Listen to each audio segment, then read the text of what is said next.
30টা বছৰ অকলি গ'ল। অকলি যোৱাৰ পিছতো ধৰক আজি যেতিয়া 96ত হোৱাৰ পিছত তেখেতে 2003ত BTC পালে। BTC হোৱাৰ পিছতো আজিৰ তাৰিখত যিবিলাক মানুহে ন্যায় পাব লাগিছিল আজিলৈকে ন্যায়ো নাপালে।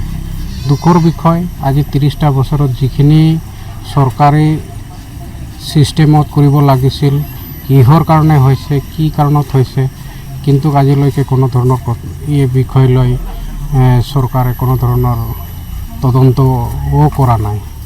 তো আমি আজি ধৰক 30টা বছৰত ভৰি দিয়াৰ পিছত যিখিনি নিৰীহ আদিবাসী কিমান মানুহ মৰিছে, 10,000তকৈ ওপৰত। আৰু যেতিয়া আমি কেম্পত আছিলোঁ সেইখিনি কেম্পত বেমাৰ আজাৰতো বহুত মানুহ মৰিছে। ক'ব গ'লে 30,000মান মানুহ আদিবাসী মানুহ সেইটো সময়ত নাই আমাৰ মাজৰ পৰা। কিন্তু সেইটো বিষয়ত এটা আয়োগ হওক বা কিবা লৈ এটা তদন্ত হ'ব লাগিছিল, কিন্তু তদন্ত নহ'ল। তো মই এইটোৱে অনুৰোধ কৰিব বিচাৰিম চৰকাৰক, যাতে এই বিষয় লৈ তদন্ত কৰক, লগতে যিবিলাক নিৰীহ আদিবাসী মৰিছে এখেতক পুনৰ সংস্থাপন পাওক।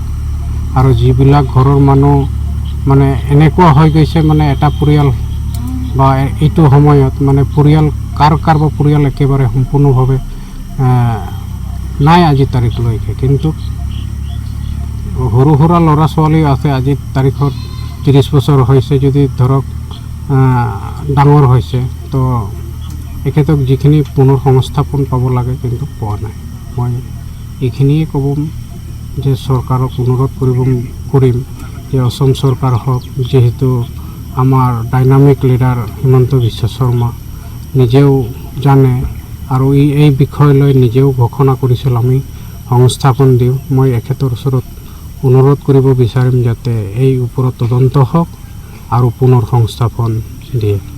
আজি আমি এই আদিবাসী ব্লেক ডে অনুষ্ঠান পাতিব লগাৰ মূল উদ্দেশ্যটো হ'ল আমাৰ এইখন অঞ্চলত 1996 আৰু 98ত যেতিয়া বড়ো আৰু আদিবাসীৰ মাজত এটা গোষ্ঠীগত সংঘৰ্ষ সৃষ্টি হৈছিল, তাৰে সৃষ্টি আমাৰ এই সত্যপুৰ অঞ্চলৰে পৰা হৈছিল। এইকাৰণে এই অঞ্চলত সেই 1996ত যিবিলাক নিৰীহ ব্যক্তি দুৰ্বৃত্ত উগ্ৰপন্থীৰ হাতত প্ৰাণ আহুতি হৈছিলে, তেওঁলোকক স্মৰণ কৰাৰ কাৰণে, তেওঁলোকক শ্ৰদ্ধাঞ্জলি দিয়াৰ কাৰণে আমি এই অনুষ্ঠানটো পাতিছোঁ। আজি এই অনুষ্ঠানত বিশেষকৈ আমাৰ এইখন অঞ্চলত যিমান আদিবাসী গাঁও আছে, এই সকলো গাঁৱত চৰকাৰী গাঁওবুঢ়া, সমাজ গাঁওবুঢ়া আৰু বিভিন্ন গাঁৱৰ সমাজকৰ্মী বুদ্ধিজীৱীসকলৰ সহযোগিতা আছে। আৰু আজিৰ এইখন অনুষ্ঠানত আমাৰ অতিথি হিচাপত আমাৰ আদিবাসী ৱেলফেয়াৰ এণ্ড ডেভেলপমেণ্ট কাউন্সিলৰ EM ইতিমধ্যে মণ্ডল হাজদা মহাশয় উপস্থিত আছে। কি কাৰ্যসূচী আপোনালোকৰ আছে ৰাতিপুৱাৰ পৰা? আজি আমি কাৰ্যসূচী হিচাপত পোনপ্ৰথমে শ্বহীদসকলৰ নামত আমি কলা পতাকা উত্তোলন কৰিলোঁ। ইয়াৰ পিছত শ্ৰদ্ধাঞ্জলি অৰ্পণ কৰিলোঁ। ইয়াৰ পিছত এই ব্লেক ডে পাতাৰ লগে লগে আমাৰ এইখন অঞ্চলত যিমান কেইটা ষ্টুডেণ্ট মেট্ৰিকত আৰু হায়াৰ ছেকেণ্ডেৰীত উত্তীৰ্ণ হৈছিল তেওঁলোকক আমি সম্বৰ্ধনা জনাম।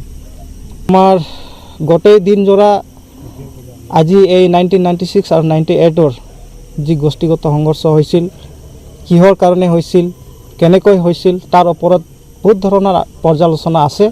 আৰু সন্ধিয়া সময়ত এই শ্বহীদসকলৰ শ্ৰদ্ধাঞ্জলি দিয়াৰ লগে লগে তেওঁলোকৰ নামত আমি বন্তি প্ৰজ্বলন কৰিম।